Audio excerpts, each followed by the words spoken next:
আসসালামু আলাইকুম বন্ধুরা, আজকে আমরা যাচ্ছি এয়ারপোর্টে। আর আজকে আমার সাথে আছে হাবিব, সুহেল এবং জুয়েল। সো আমরা এয়ারপোর্টের মধ্যে অলরেডি পৌঁছে গেলাম। প্রায় 6 বছর প্রবাসে থাকার পর আজকে মালয়েশিয়া থেকে দেশের উদ্দেশ্যে রওনা দিলাম। সো আমরা এখন এসে পড়লাম পেনাং ইন্টারন্যাশনাল এয়ারপোর্টের মধ্যে। আর পেনাং এয়ারপোর্ট থেকে আমরা যাব কুয়ালালামপুর এয়ারপোর্ট, তারপরে কুয়ালালামপুর এয়ারপোর্ট থেকে ডাইরেক্ট যাব ঢাকা এয়ারপোর্ট। আর আজকে ভিডিওর 3 মিনিটের মধ্যে আপনারা দেখতে পারবেন আমরা কীভাবে প্রবাস থেকে দেশে যাই এবং প্লেনে কীভাবে উঠি, সব কিছু কীভাবে করি আপনারা দেখতে পারবেন। আর তা দেখার জন্য অবশ্যই আমাদের সাথে থাকুন।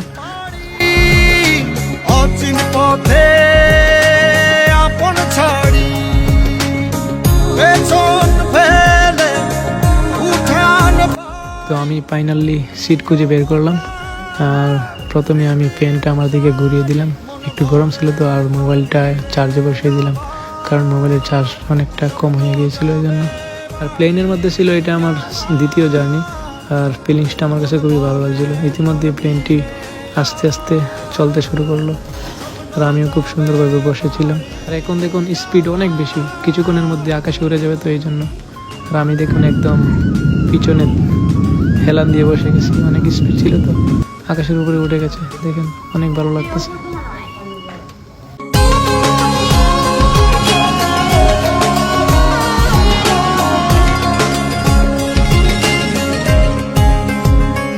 আসছে সেদিন বছর ঘুরে।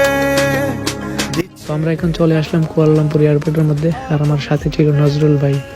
আর এয়ারপোর্টটি ছিল অনেক বড়, তাই আমরা বাসে করে যাচ্ছি। তো আপনারা দেখতেই পাচ্ছেন ফাইনালি আমরা ইমিগ্রেশন সবকিছু শেষ করে বসে পড়লাম জানালার পাশে প্লেনের মধ্যে। আর রাতের আকাশে জানালার পাশে বসে আমার খুবই ভালো লাগছিল। আর এর পাশাপাশি ভিউটা অনেক সুন্দর লাগছিল। আর আমি আমার ভাই একসাথে খুবই আনন্দ করলাম এবং মনিটরের মধ্যে অনেক ভিডিও দেখলাম, খুবই আনন্দ করলাম।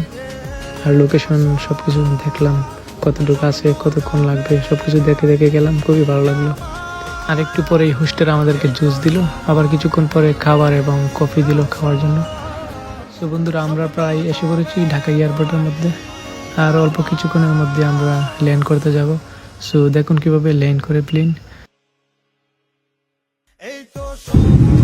আস্তে আস্তে আমরা ল্যান্ড করতেছি। এই যে এয়ারপোর্টটা, আমরা ল্যান্ড করবো এখন।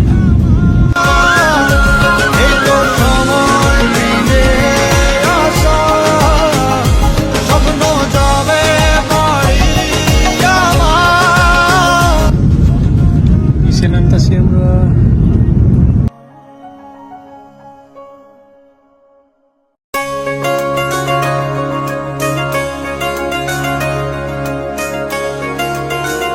দেখুন ফাইনালি আমরা ল্যান্ড করে ফেললাম। আর ল্যান্ড করার সময় বিমানের মধ্যে অনেক স্পিড থাকে আর খুবই ভয় লাগে। দেখুন আমরা এয়ারপোর্টের মধ্যে পৌঁছে গেলাম। তো ফাইনালি আমরা এসেই পড়লাম, এখন আমাদের প্লেন থেকে নামার পালা। এটা হলো বাংলাদেশ এয়ারপোর্ট। দেখুন মানুষের জীবনটা কত আজব। একদল ফ্যামিলির সুখের জন্য দেশ ছাড়ছে, আরেক দল প্রবাস থেকে দেশে ফিরছে। আর ইতিমধ্যে আমার মামা চলে আসলো এয়ারপোর্টের মধ্যে আমাকে রিসিভ করার জন্য, সাথে আমার ছোট ভাইয়েরও।